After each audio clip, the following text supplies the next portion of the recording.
Bonjour et bienvenue en Transparence, le magazine de la rédaction qui parle de l'actualité et qui donne la parole à ceux qui font l'actualité. Et notre invité ce midi, c'est Christopher Gigès, porte-parole du gouvernement, en charge notamment des secteurs de l'économie et des mesures de relance. Christopher Gigès, bonjour. Bonjour. Merci d'accepter notre invitation pour faire le point notamment sur les mesures de relance de l'économie. Mais je le disais, vous êtes en charge des secteurs de l'économie et des mesures de relance, mais aussi du commerce extérieur, de la fiscalité, de l'énergie, de l'économie numérique et de l'économie de la mer. Et vous êtes également chargé de la politique du bien vieillir et de la politique de solidarité.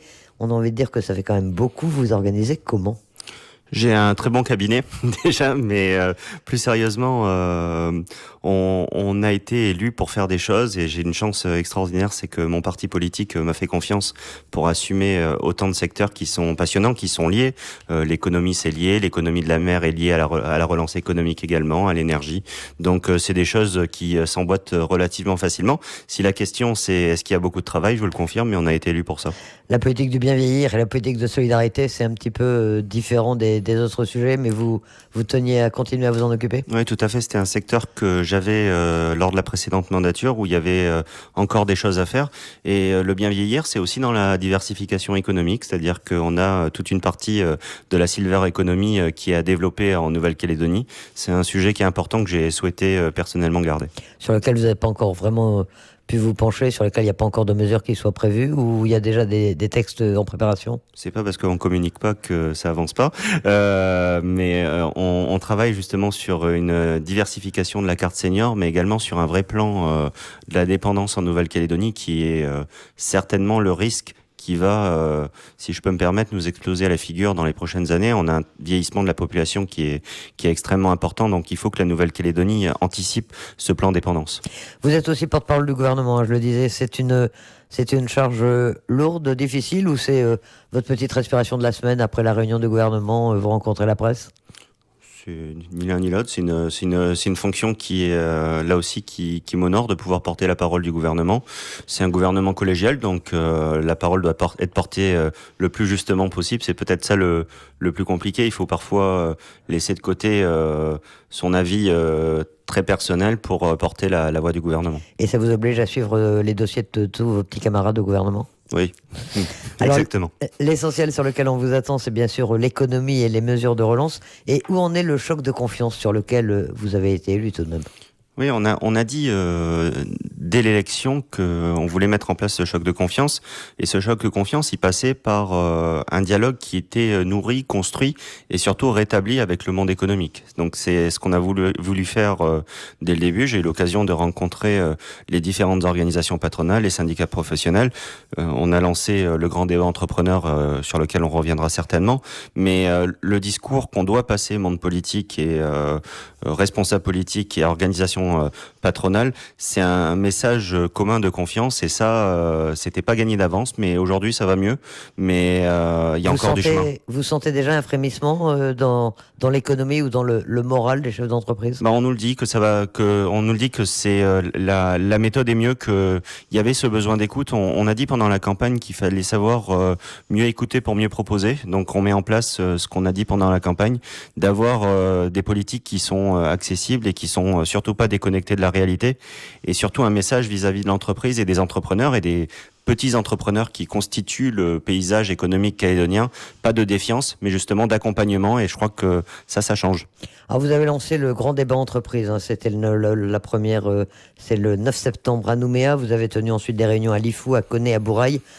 Sur la méthode d'abord, est-ce que c'est efficace ou est-ce que c'est un peu gadget ? Est-ce que c'est un peu une manière de communiquer là aussi, ou est-ce que vraiment c'est efficace ? Vous savez, j'ai été vraiment, j'attendais beaucoup de ce grand débat et ça a été très au-delà de ce que j'attendais. Ça m'a vraiment nourri dans les échanges, dans les contacts, dans les expressions qu'il y a pu avoir au cours des grands débats, à la fois à Nouméa, à la fois à Koné, à la fois à Bourail et à Lifou. Vous savez, on a eu plus de 300 personnes à Nouméa, près de 60 personnes à Lifou, ce qui est extrêmement important, plus d'une centaine de personnes à Koné et près de 80 personnes à Bourail. On voit qu'il y avait une envie d'expression de ces gens-là, il a une envie d'être entendu par le pouvoir politique. C'est une initiative qui est quand même peu banale en Nouvelle-Calédonie. Je crois que c'est la première fois qu'un gouvernement part de la base pour construire vraiment une loi de relance économique et qui est pas déconnectée de la réalité. plus, on a eu beaucoup de bonnes idées qui sont issues de ce débat. Et la preuve que c'est pas forcément un gadget, c'est que la date de Bourail a été rajoutée. C'est ce qui n'était pas prévu à la base parce qu'on a eu une demande des entrepreneurs de Brousse, mais on va devoir rajouter une nouvelle date et ça sera avec grand plaisir sur la côte Est où on a les entrepreneurs de la côte Est qui ont aussi envie de nous dire des choses. Vous savez, c'est pas toujours agréable. J'assume pleinement les dernières années qui sont passées. On n'était pas aux manettes, on n'était pas d'accord avec ce qui a été fait, mais un gouvernement doit assumer la situation en place et il faut savoir écouter les personnes à qui on a en face de nous. Sur la côte Est, ce sera où? C'est à Pointe-Dimier que vous allez les rencontrer, les chefs d'entreprise? Oui, exactement, à Pointe-Dimier. La date n'est pas encore fixée, ça sera soit le 17 octobre, soit le 24 octobre. Qu'est-ce qui ressort en fait de ce grand débat? Est-ce qu'il y a eu des idées nouvelles? Vous avez écouté, vous avez parlé? Comment ça s'est passé? Et est-ce que vous avez été surpris? Est-ce que vous avez découvert quelque chose? Oui, on a fait les deux. J'ai écouté, j'ai parlé. J'ai également dit que quand je savais pas répondre, je savais pas. Il faut le dire parfois quand on sait pas répondre, au lieu de faire des longues réponses politicienne, mais j'ai beaucoup écouté et pas que moi d'ailleurs, on a eu la présidente de la province Sud qui est venue à 2 grands débats, on a eu des représentants des élus de la province Nord, on a eu des élus de la province des Îles qui sont venus participer à l'IFU et il est ressorti des mesures exactement ce que j'attendais, des mesures pragmatiques. Quand on est politique, on n'est pas chef d'entreprise, on ne sait pas réellement ce qui se passe au sein de l'entreprise et notamment des plus petites. On avait besoin d'avoir, je prends l'exemple de l'IFU, la question de l'entrepreneuriat sur terre coutumière qui posait un problème pour les entrepreneurs locaux. Il faut qu'on arrive à trouver un dispositif de statut simplifié, mais on voit qu'il y a des thématiques qui reviennent partout en Nouvelle-Calédonie, qui sont notamment le manque de trésorerie, le manque de confiance à l'avenir, des délais de paiement toujours plus longs, et un thème qui est récurrent, qui est le millefeuille administratif calédonien, qui pèse sur la compétitivité des entreprises. La simplification administrative, c'était déjà l'un de vos projets, c'était également dans votre programme, de toute façon. Oui, c'était dans notre programme, et ce grand débat, il a permis d'affiner certaines choses, et on a mis, suite à ce grand débat, vraiment la simplification comme premier thème de la loi de relance, parce qu'on a vu que c'était un des points qui pénalisait fortement les entrepreneurs. Les grosses entreprises, elles ont des comptables, elles ont des suivis administratifs qui permettent d'assurer un suivi. Ça reste complexe et ça mérite d'être simplifié. Mais les plus petites entreprises, elles n'ont pas le temps de voir la réglementation qui change en permanence, des nouvelles normes qui sont mises en permanence. Et donc, il y a une nécessité de simplifier. On a déjà des propositions qui sont ressorties, comme la mise en place notamment d'un droit à l'erreur, comme ça a été fait d'ailleurs en métropole, où on passe d'une administration qui accompagne plutôt qu'une administration qui sanctionne. Ça sera un des points majeurs. Mais également sur tout ce qui concerne la vie de l'entreprise, de la création, de la transmission et de la cessation. Je vois pour la création d'une entreprise en Nouvelle-Calédonie, le délai moyen, c'est à peu près 2 mois et demi. En Nouvelle-Zélande, c'est une demi-heure. Je pense qu'il y a quand même matière à améliorer les choses. C'est 10 exemplaires à remplir quand on doit la créer. On travaille sur le fait de mettre un seul formulaire en ligne qui simplifiera beaucoup les choses. On voit aussi qu'il y a un déficit d'information sur les aides et sur les possibilités. Donc la mise en place d'un guichet unique qui soit physique et numérique pour informer les petits entrepreneurs de à quoi ils ont droit, à quelles aides ils ont droit, à quel accompagnement ils ont droit. Je crois que c'est quelque chose d'important. Vous savez, c'est pas des grandes mesures idéologiques, cette loi de relance. C'est des mesures pragmatiques qui améliorent le quotidien des entrepreneurs. Qu'est-ce qui va se passer? Donc, il va y avoir un ultime grand débat sur la côte Est. Mais vous allez faire un compte-rendu de tout ça? Vous allez publier des conclusions ou vous allez vous en inspirer directement pour écrire le projet de loi de relance économique? Ouais, on est un peu dans l'urgence, donc on s'en inspire pour rédiger actuellement la loi de relance, pour être prêt fin octobre au gouvernement et à la fin de l'année au Congrès. C'est les délais qu'on s'était mis. Mais oui, il y aura une synthèse qui sera publiée notamment sur le site des différents grands débats qui auront lieu partout sur la Grande Terre et dans les îles pour que les Calédoniens puissent voir ce qui s'est dit dans ces grands débats. Mais là, la simplification administrative, c'est sûrement une chose que réclament les chefs d'entreprise, mais la relance, ça passe aussi forcément par la confiance. Et ça, comment vous y travaillez? Comment est-ce que vous réussissez l'alchimie de faire que l'économie redémarre alors qu'elle est quand même extrêmement morose depuis plusieurs mois? Oui, la confiance, ça se décrète pas, ça se construit avec eux. C'est vraiment dans cette optique qu'on s'est mis avec le président du gouvernement, Thierry Santa, dans sa déclaration de politique générale, Sonia Backès, dans les actions qu'elle a mis en place à la province sud, c'est les actions du quotidien et c'est le dialogue qui est nourri avec les entreprises et également les organisations syndicales qui doivent construire cette confiance. C'est-à-dire que on a cette nécessité de remettre cette confiance aussi dans la population pour que la consommation reprenne, pour que le cercle vertueux reprenne, mais ça se décrète pas du jour au lendemain, c'est un long travail. La loi de relance, c'est une première étape, mais j'ai bien conscience que ça sera pas la dernière. C'est quoi le calendrier pour cette loi de relance maintenant ? Donc fin octobre, en avant-projet de loi au gouvernement, fin octobre, peut-être première semaine de novembre, le temps de consulter les différents groupes politiques, et j'espère fin d'année au Congrès. Il y a un consensus politique aujourd'hui autour de cette nécessité de la relance économique et des mesures que vous préconisez ? Oui, je crois qu'il y a un consensus aujourd'hui sur la situation économique et sur la situation de l'emploi. Je pense que chacun est touché autour de soi sur des gens qui perdent leur emploi, des entreprises qui ferment, je crois qu'aujourd'hui ça fait le consensus. Ensuite, sur les mesures précises, j'ai pas eu encore l'occasion de toutes les présenter aux différents élus, mais on en discutera et le but c'est d'avoir une loi qui est la plus efficace possible. Alors parmi les premières mesures que vous avez d'ores et déjà prises, c'est le remboursement anticipé des stocks à hauteur de 4 milliards. C'est un cadeau aux entreprises ou c'est un instrument de relance ? C'est déjà un dû. C'est-à-dire que le gouvernement s'est fait une avance de trésorerie sur les entreprises au moment de l'instauration de la TGC.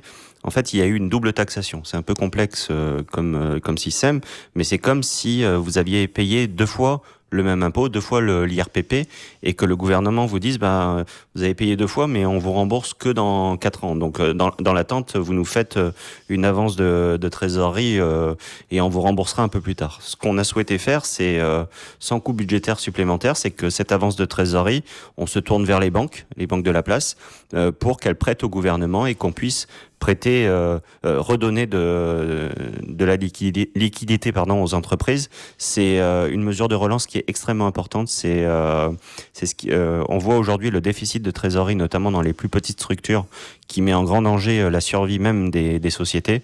C'est une vraie mesure de relance. Et les banques ont joué le jeu. Souvent elles sont critiquées en Nouvelle-Calédonie. On dit qu'elles ne remplissent pas forcément complètement leur rôle d'accompagnement justement de l'économie et des entreprises. Là, vous n'avez pas eu de problème pour les convaincre. En l'occurrence, non. On ne dira pas son nom, c'est... Je vais pas faire de la publicité sur votre antenne. Je suis désolé. Vous êtes en charge de la fiscalité notamment. Il y a l'un des gros problèmes, c'est celui, on l'a vu dans l'élaboration du budget supplémentaire 2019, le problème de rendement de la TGC, moins 8 milliards, 7 milliards 8, je crois que ce qui a été prévu. Ça a manqué dans le BS 2019, ça va manquer aussi dans le budget 2020, j'imagine. Oui, comment est-ce que vous pouvez faire pour améliorer ce rendement ?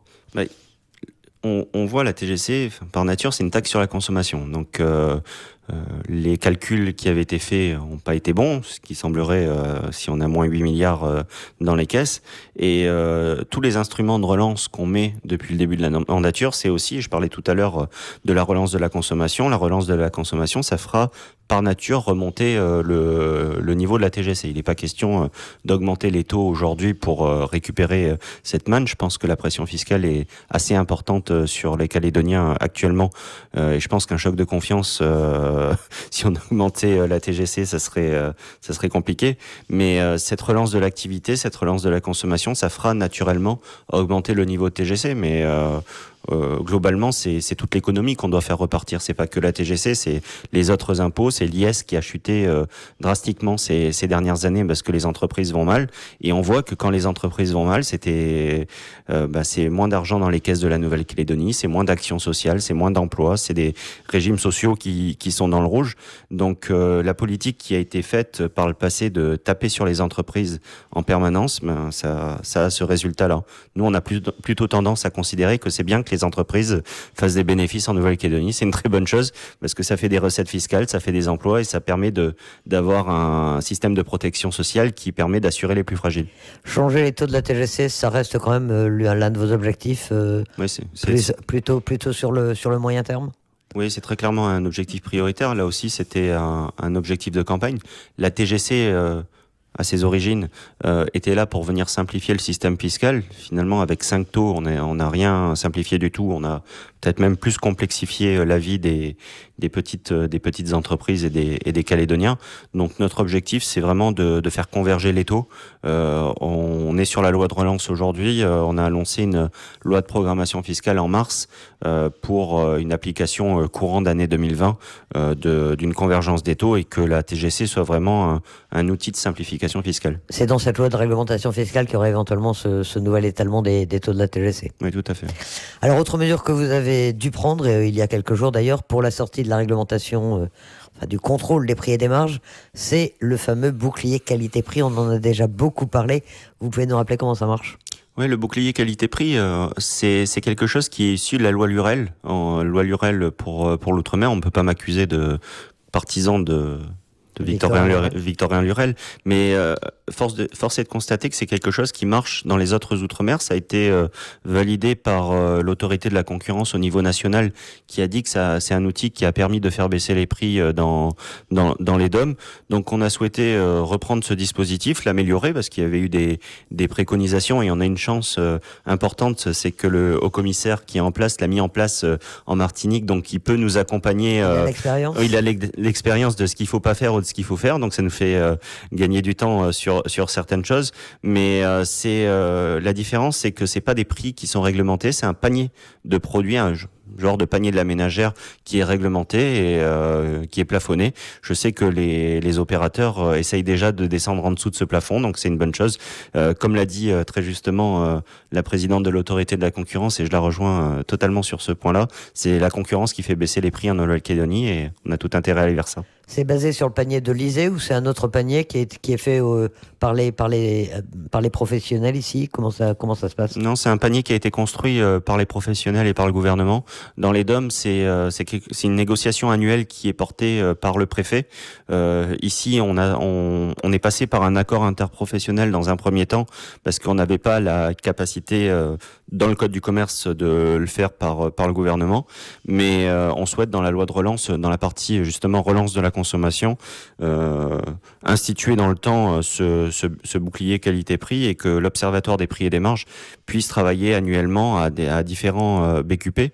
On en aura un deuxième qui sera voté avant la fin du mois d'octobre, enfin d'ici la fin du mois d'octobre. Ça sera un bouclier qualité-prix frais avec des produits frais, des fruits et légumes, de la viande et du poisson pour que les Calédoniens puissent accéder à ces produits à moindre coût. Là aussi, négocier avec les professionnels directement. Oui, totalement. Vous maintenez tout de même l'encadrement des prix sur les produits de première nécessité. Pourquoi est-ce que vous n'avez pas tout déréglementé ? C'est quelque chose qui posait pas débat, c'est-à-dire que c'est pas il y avait 2 annexes dans le cadre de la réglementation des prix et des marges. D'ailleurs, réglementation des prix et des marges qui a été déclarée inconstitutionnelle et dont le principe pour l'extension de 18 mois a été totalement annulé par le tribunal administratif, c'est important de le rappeler, mais l'annexe 1 qui concernait les produits de première nécessité et leur encadrement posait pas de problème, et c'était important parce qu'il y a des petits commerces de brousse ou des îles ou vraiment de l'intérieur qui sont pas concernés directement par le BQP parce qu'ils sont inférieurs à 500 mètres carrés, et c'était important de préserver justement le pouvoir d'achat de ces personnes.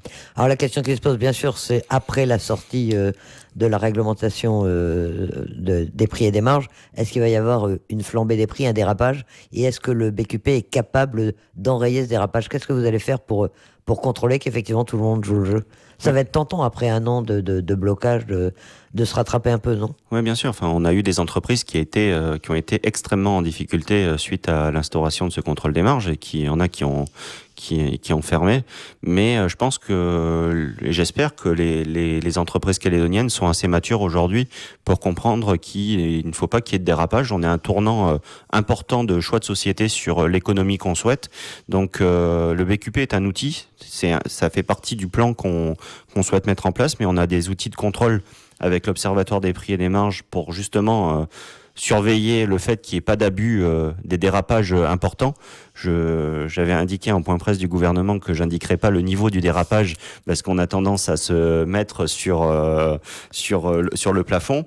Mais on a aujourd'hui des outils dans le code du commerce et notamment avec l'autorité de la concurrence qui nous permettent d'agir et d'agir de manière très forte s'il devait y avoir un dérapage important. Et ce que j'indiquais tout à l'heure, je crois beaucoup aux vertus de la concurrence et il faut qu'on développe davantage d'outils en Nouvelle-Calédonie pour développer la concurrence. C'est ce qu'on a souhaité faire en inscrivant au budget supplémentaire qui a été voté il y a quelques jours, le fait de développer des outils numériques pour que le consommateur devienne un consommateur, comme l'a dit également la présidente de l'autorité, sur le fait d'avoir une application qui permet de scanner les produits dans les différentes enseignes et de comparer les prix, de se constituer également sur le site internet et sur l'application un panier type, parce quand on va faire ses courses, généralement on prend quasiment toujours la même chose à 2-3 produits près,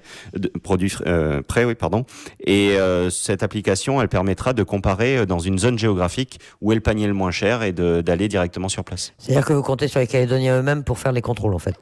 Ouais, on a aujourd'hui une DAE où il manque il manquait des contrôleurs avant parce que le contrôle de marge avait été étendu de manière très très large. Aujourd'hui, on a voulu réaffecter les moyens de la DAE pour justement faire du relevé de prix. Mais je crois que rendre le consommateur acteur, on l'a vu sur certains cas, on l'a vu sur la question des yaourts récemment, que les consommateurs sont vraiment des acteurs de la consommation et des prix et de leur manière finalement de consommer. Donc autant leur mettre en place des outils qui sont modernes, qui sont adaptés et qui permettent de faire vivre la concurrence. C'est plus ça qui fera baisser durablement les prix en Nouvelle-Calédonie.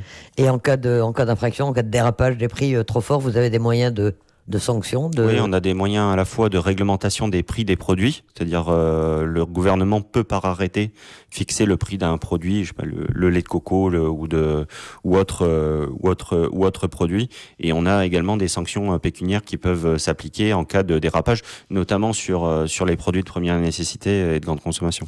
C'est une préoccupation du gouvernement, la cherté de la vie. Dieu sait si on en a parlé ces dernières années. Du coût de la vie en Nouvelle-Calédonie, on a l'impression qu'on en parle moins aujourd'hui. Ça reste pour vous une nécessité de diminuer le coût de la vie en Nouvelle-Calédonie? La préoccupation du gouvernement, c'est le pouvoir d'achat des Calédoniens. Ça a été dit par le président du gouvernement lors de la déclaration de politique générale.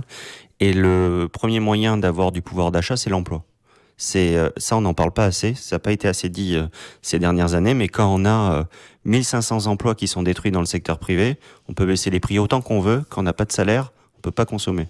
Donc notre première préoccupation, c'est de relancer l'économie et de relancer l'emploi dans le secteur privé notamment. Mais c'est également d'agir sur les prix. Mais c'est pas d'agir sur les prix en tout réglementant. On a vu le résultat de ce qui s'est passé ces derniers mois. Mais vraiment d'agir sur les prix en faisant jouer la concurrence et d'avoir une économie qui se développe en Nouvelle-Calédonie.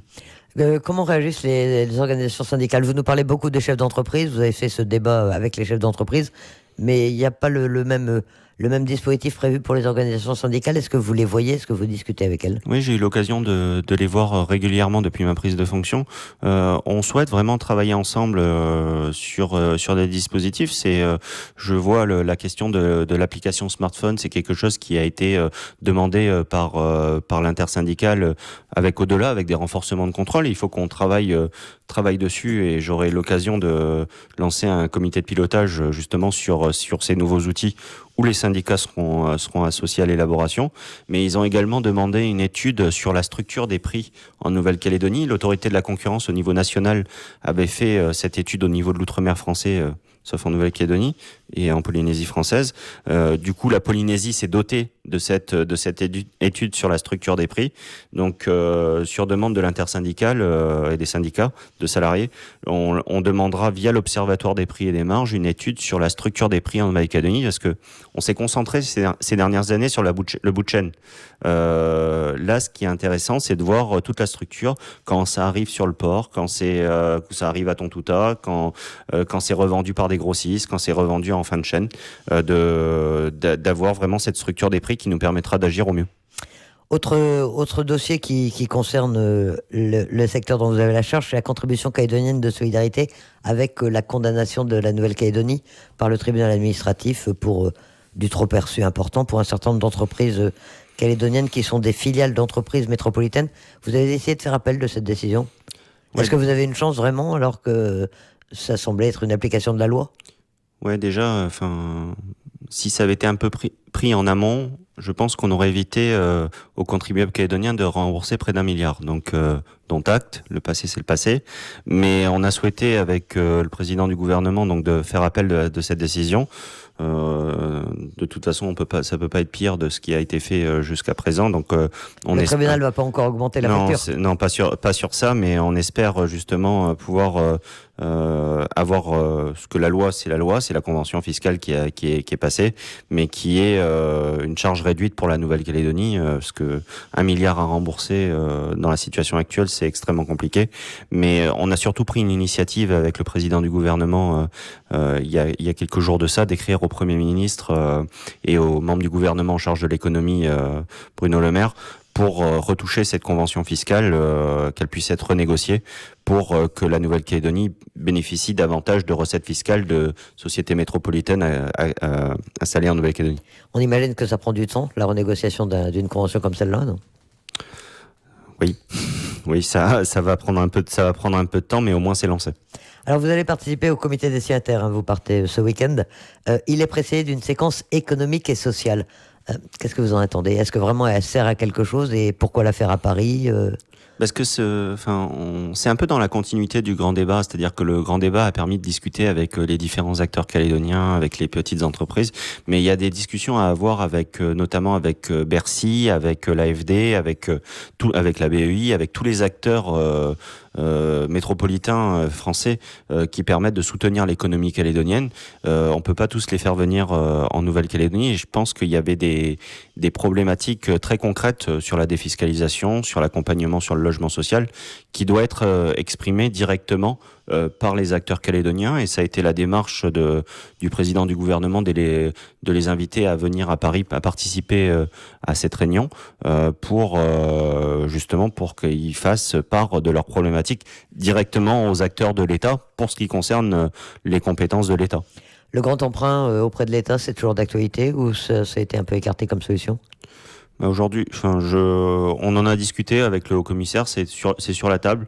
Je crois pas que ça soit la piste qui est plus privilégiée aujourd'hui. On travaille sur la mise en place notamment de contrats de convergence qui ont été signés avec l'ensemble des Outre-mer français, sauf la Nouvelle-Calédonie et la Polynésie française, pour justement accompagner la Nouvelle-Calédonie dans des grands projets d'avenir. On avait parlé de la 2x2 voies jusqu'à Koné, mais également sur des plans énergie renouvelable, des plans numériques, un plan santé qui pourrait être accompagné par l'État et dans le cadre de ces contrats de convergence. Alors hier, le FLNKS a fait savoir qu'il n'assisterait pas à cette séquence économique et sociale, donc ça ne l'intéressait pas, que lui ne demandait pas d'argent.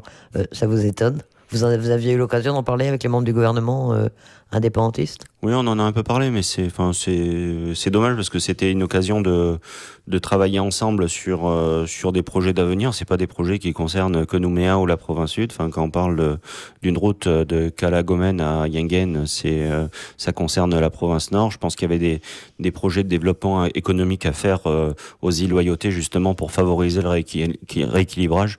Mais bon, je ne doute pas qu'on aura l'occasion d'en reparler dans d'autres cadres avec eux.